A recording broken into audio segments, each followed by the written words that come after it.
The main author of the Juvenile Delinquency Act, Senator Pangilinan.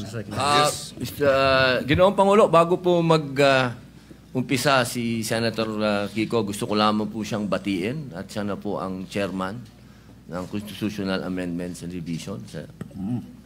At maraming salamat din sa dating chairman ng Constitutional Amendments Committee. Magandang araw sa kanilang lahat. Kung maaari po bang magtanong ng ilang mga katanungan sa ating nagbigay ng kanyang privilege. Opo. Unang-una, nagpapasalamat tayo na ito'y naisiwalat ng ating kasamahan sa Senado, yung usapin ng Juvenile Justice Welfare Law of 2006 and amended noong 2013. Una sa lahat, tayo ay nakikiisa sa kanya sa usapin ng pangangailangan ng hustisya, lalo na sa mga naging biktima ng mga krimen o kaya mga kilos ng mga kabataang nasasangkot o minor de edad na nasasangkot sa criminal activities. Tama lang na dapat ang mga nagkasala ay nananagot. At marahil ay maraming kinakailangan ding liwanagin o linawin sa usapin nung ano nga ba ang tunay na mga probisyon o tunay na mga posibleng mga pag-implementa ng batas at ikumpara ito dun sa mga hindi tama o kaya disinformation. Unang-una sa lahat, hindi po tama at hindi ito naaayon sa batas na walang pananagutan ang kabataan na nagkakasala. Number 1. Number 2, hindi rin tama na ang nagkasala sa batas na menor de edad ay dapat pakawalan. Number 3, hindi rin tama na kapag ikaw ay below 15 at up to 9 years old at ikaw ay nagkasala, ay dapat kang pakawalan. Maliwanag, noong 2006 na ipasa yung batas, nakita ang ilang mga naging problema sa implementasyon ng batas. Kaya noong 2013, ito ay inamendahan under the chairmanship then of now Senate President Chis Escudero. He was the chairperson of the Senate Committee on Justice. Ngayon, siguro isang tanong. Ang unang tanong, maaari bang masabi na oo, may kakulangan ng batas, ngunit mas marami ang kakulangan sa implementasyon kaysa sa batas mismo? Una po, linawin ko po sa ating kaibigan, Senator Kiko Pangilinan, wala po akong sinabi na kulang ang batas. Ang sabi ko po ay napakaganda ng batas na ito. Hindi lang po siya napapanahon ngayon. Sa pangalawang tanong po, totoo po yan, sa maiksing panahon ko po dito sa Senado, napakadami pong magagandang batas. Sobrang gagandang batas, hindi po talaga na-implement. Hindi lang po sa usapin na ito. Usapin lang ng agrikultura, number 1 na yun. Public information, number 2 na yun. Pero ito pong tanong nyo po, totoo po yan. Implementasyon ang kulang. Pero alam nyo naman po sa buhay ng... Ito lang po, opinion ko lang po ito, no? Dahil ako po ay hindi ko naman po itinatago na tayo po'y galing dyan sa ganyang klaseng buhay. Yung mga ganito po kasi, alam nyo, minsan iisipin natin ang mga kriminal bobo, kriminal tanga, kriminal walang isip. Gusto ko pong sabihin sa inyo, nagkakamali po tayo. Yan ho ang mga pinaka may brilliant mind, ano? Kung gusto nilang gumawa ng krimen at gusto nilang gamitin po talaga yung mga bata, talaga pong magagamit po nila.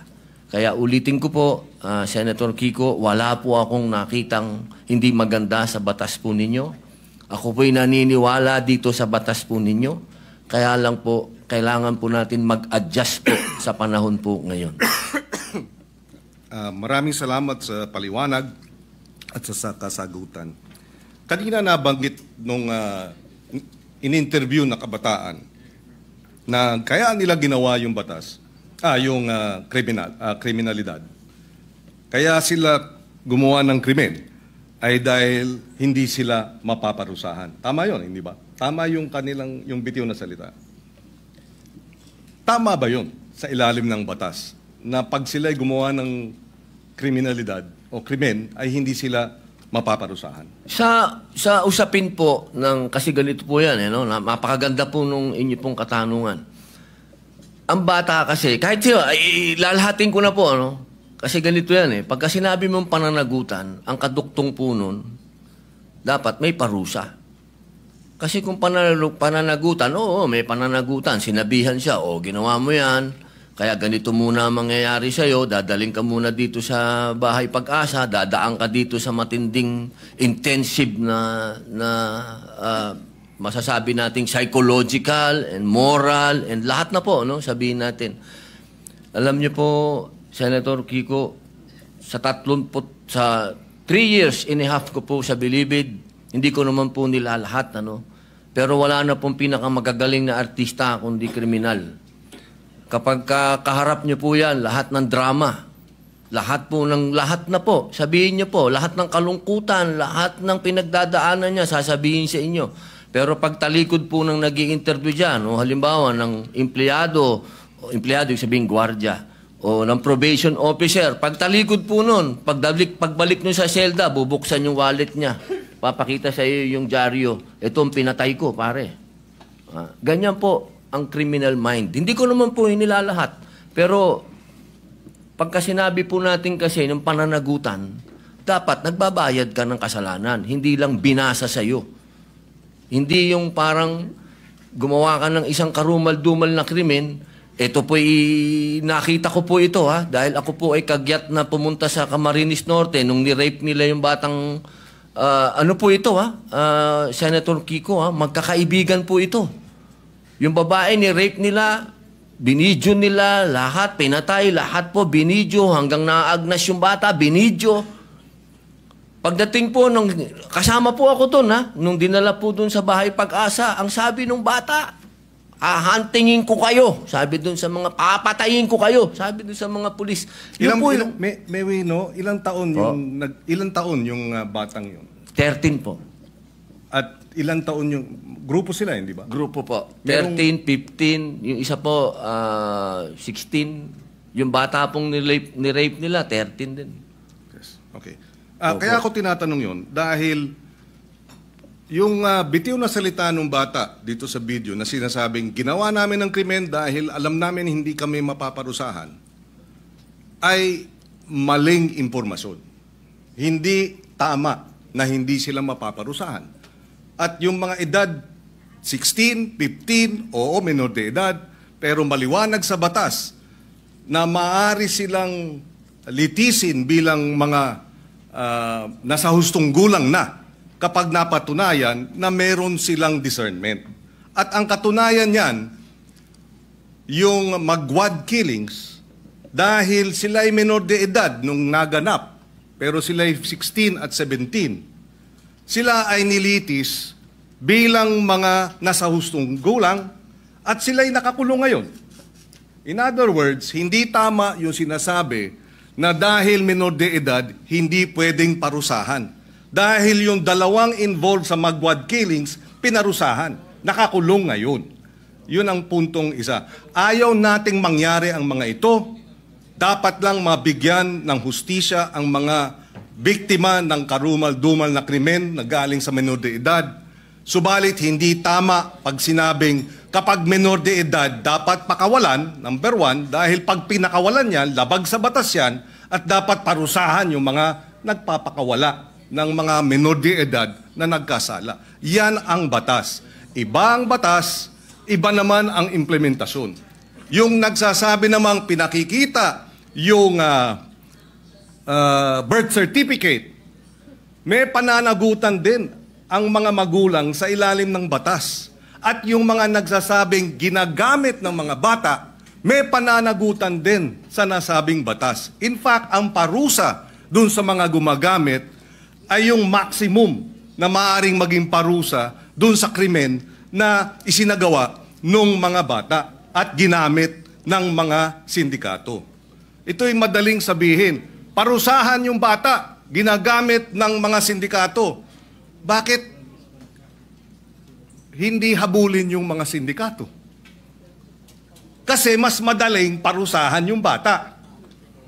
Mahirap parusahan yung mga sindikato. Dahil yun, makapangyarihan. Yung bata, vulnerable.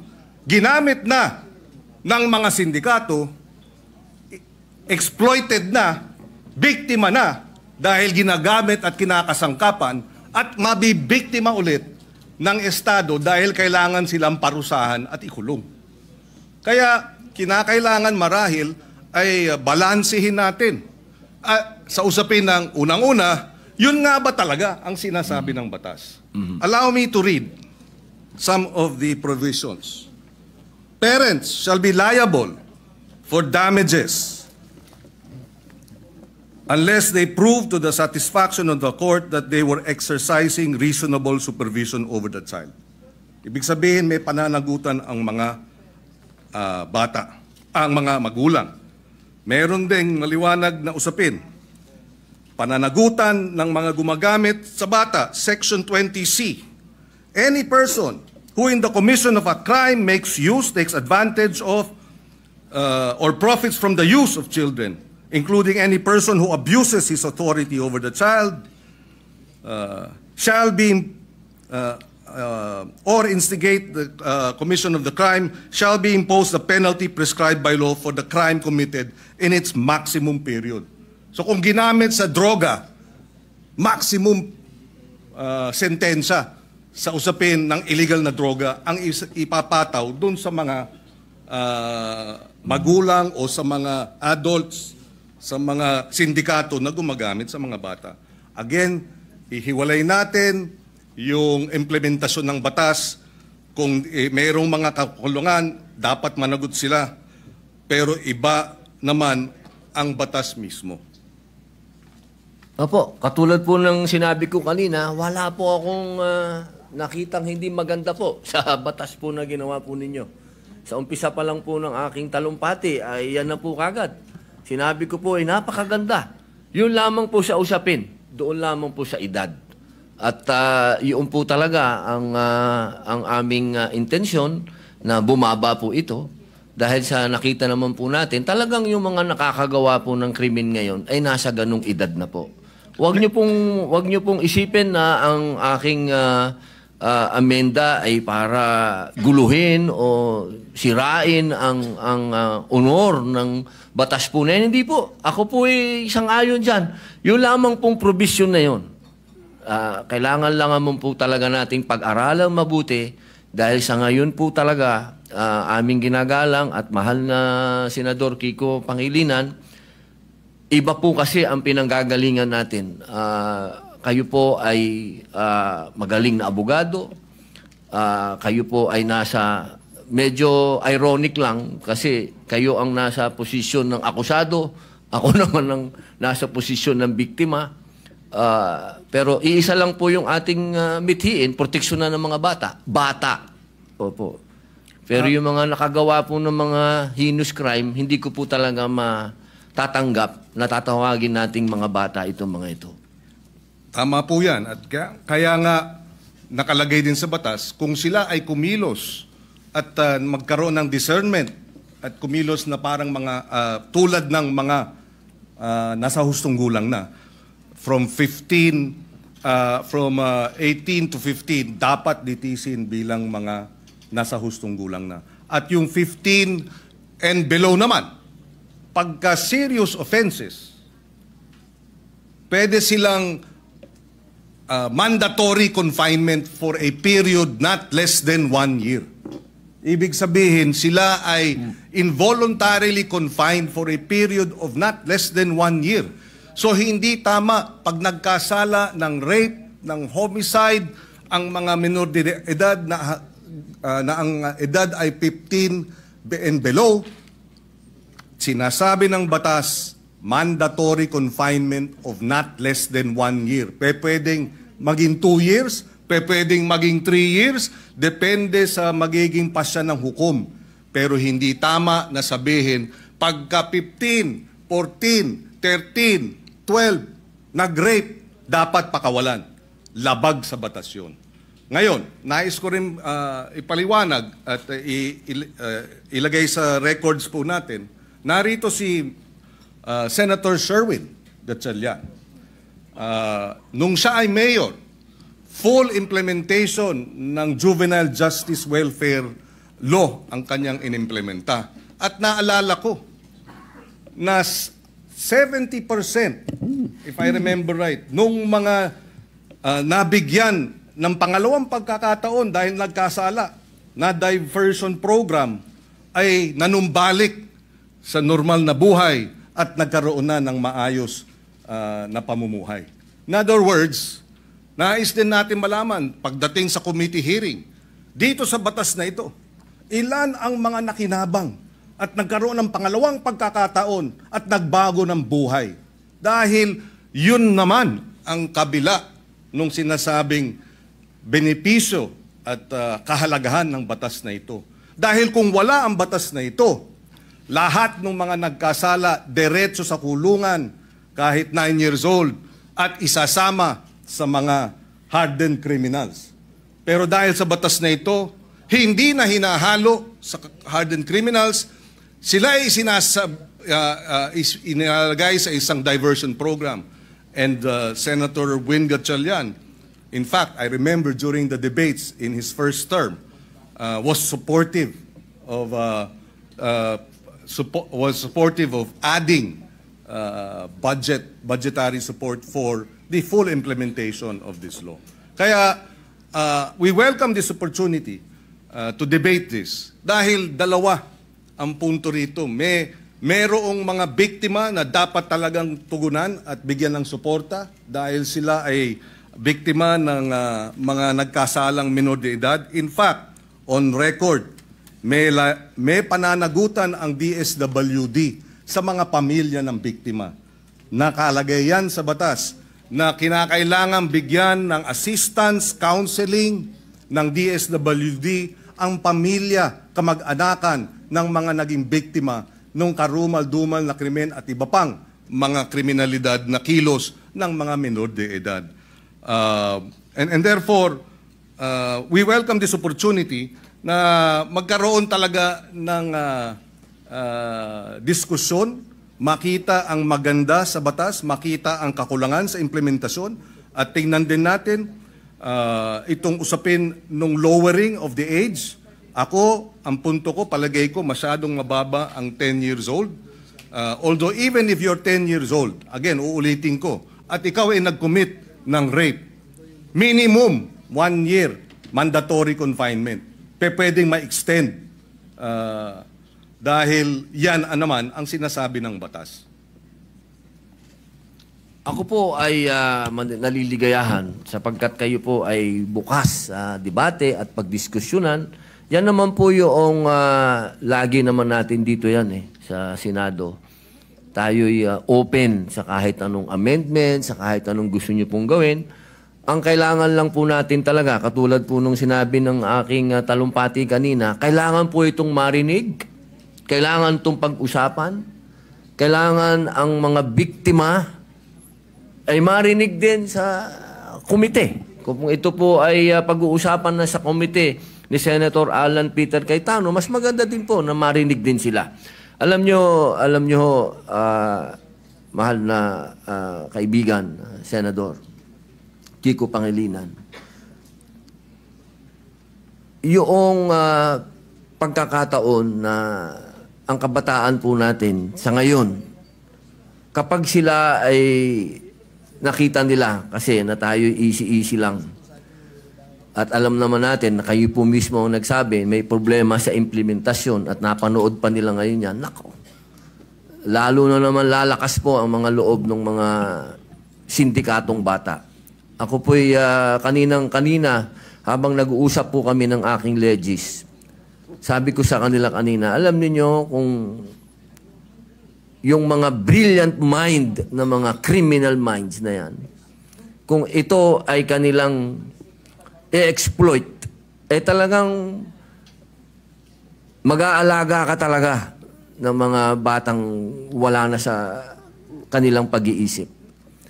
Ito lang pong pagpapababa natin ng edad, ito po ay kailangan meron din tayong ganong warning na sana po buksan din po natin ang isip natin sa usapin ng kailangan na. Hindi po wala kang kailanman nasasabihin sa inyong ako'y kontra sa mga bata o hindi. Doon lang ako sa karumal-dumal, doon lang ako sa hinus. Doon lang ako sa hindi masikmura. Ako na to, ako na po ito. Hindi ko masikmura. Si Robin na po ako, Nakita ko na ang worst of the worst. Sabihin nyo na. Pero ako hindi ko masikmura. Yun lang po ang punto ko. Wala ako ditong, kahit kailan wala ako ditong kinokontrang personal o wala. Ako kung ano lang ang nasa kalsada, kung ano lang ang nasa 8% ng ating mga taong bayan, kung ano ang nararanasan ng mga naghihikahos sa mga lugar na ang kahirapan po talaga at ang mga kalukuhan at ang mga nandyan na ho talaga, ito po inilalatag ko sa inyo. Ako na po yung boses niyan. Kahit po sa sinasabi natin, makukulong yan, madadala doon. Alam nyo, ang isa ho dapat natin pinag-uusapan kung magkakaroon tayo talaga ng youth detention center. Kasi ako po talaga, patawarin nyo po ako, itong mga gumagawa ng ganitong kasalanan, hindi po yan pwedeng hindi mangulungan. At sinasabi niyo po, nandyan sa batas niyo yan, naniniwala po ako na dapat silang mangulungan talaga. Ang problema, hindi po nangyayari. Hindi po talaga. At yaan po ang nangyayari sa ground. Narinig niyo naman po ang sinabi din ng ating kasama ni si Senator Raffy, talaga pong may problema sa implementasyon. Kaya sana po, kapag tayo po'y nag-hearing, nag-usap-usap, wag po nating isipin na yung batas po ninyo ay hindi po, never ko po yung gagawin, sir. Never. Ako po, gusto ko po magtulungan po tayo para masaayos po natin kung ano ang future ng ating mga kabataan. Kung saan ang direksyon po nila. Katulad po ninyo ako, sumasama po ako sa inyo. Yun lamang po, ang dala ko po sa inyo ay point of view ng ibang naratibo naman. Naratibo po yan ng isang taong nakulong. Nakita ko, mga mata ko, ako po mismo, nung binanggit na ni Senator Bato, kanina, yung patungkol sa mga akyat bahay. Hindi naman po ako naging akyat bahay, pero pag nabasa niyo po yung aking biography, nakita niyo po yan. Talagang nagamit po tayo, talaga ng mga sindikato, nung ako'y bata. Kaya alam ko po ang pasikot-sikot talaga ng mentalidad na to. Kaya sana po, sa usapin na yun, makinig din po kayo sa akin. Total, malinaw naman po na tayo po ay binigyan ng pahintulot ng konstitusyon. Ang sabi, hindi naman lahat pwede kayo abogado dyan. May iba't iba kayong pwedeng magsasaka, pwedeng artista, pwedeng ex-convict. Dahil naniniwala ang saligang batas na lahat po tayo ay may mako-contribute dito. Sa plenaryo na to. Dito sa institusyon na to. At ito po ang aking pinaniniwalaan. Ito po siguro ang magiging contribution ko sa inyo. Nasabihin po sa inyo kung ano talaga ang estado ng ating criminal minds. Kasi talaga po yan, Wala na po tayong magagawa. Tanggapin na natin na nandito yan at paano natin naharapin. Sabi nga po, oo, pwedeng maging deterrent, pwedeng hindi. Ang kailangan lang po talaga ay malinawan natin na may parusa.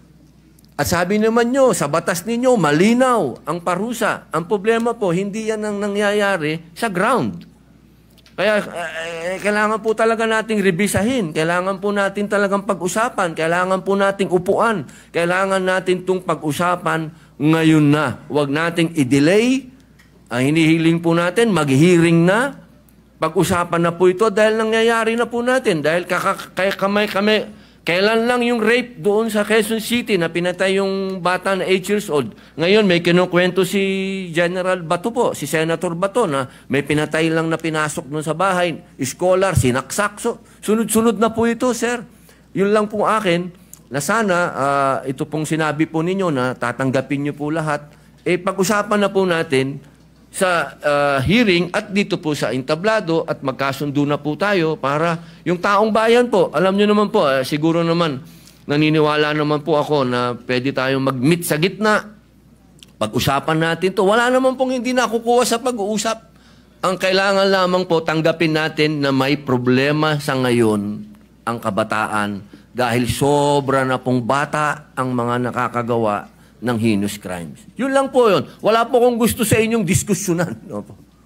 Kami nagpapasalamat na nabanggit ni Senator Padilla itong usapin nga ng nariyan sa batas na dapat may parusa, angkop sa pagiging menor de edad. At meron naman talaga. Pwede talagang manatiling confined involuntarily, mandatory confinement for many years. 2-3 years pwede yan kung ikaw nagkasala bilang menor de edad. At nabanggit din niya, pero hindi ito ang nangyayari sa baba. So baka ang problema ay sa halip na amendahan yung batas, ipatupad ng tama yung batas. Pero ganun pa man, pakikinggan natin ang magkabilang panig. Ako'y naniniwala na ang kakulangan talaga is the implementation of the law rather than amending the law. Dahil pagka na-implementa ng tama, within 24 hours ng report, dapat ang batang involved sa serious offenses ay idadala na para sa mandatory confinement. Mabilis ang hinihiling ng batas na kilos ng gobyerno. Pag hindi ginawa yan, hindi yan problema ng batas, problema ng implementasyon. Kaya tayo ay bukas makinig, tayo ay bukas dun sa mga minumungkahi, pero ang ating paniwala, ang ating obserbasyon ay mukhang may kakulangan hindi sa batas kung hindi sa implementasyon niya ito. Dahil uulitin ko, yung mga 12 to 15 na nag-serious offenses, hindi dapat pinapakawala. Yan. At mayroong parusang angkop sa edad nila. At maaari silang manatiling naka-confine involuntarily. Ibig sabihin, wala silang karapatang lumabas. Their liberties are limited by at least 1 year, and it can be even more. And finally, siguro, kailangan lang ipaliwanag, hindi po tayo kumbaga, ang sinabi kasi ng ating butihing senador, na siya ay para doon sa mga biktima at ako naman ay para doon sa mga akusado. Hindi po. In fact, yung amendment natin sa batas na ito ay dapat bigyan ng assistance, suporta, counseling ng DSWD ang pamilya at kamag-anakan ng mga biktima.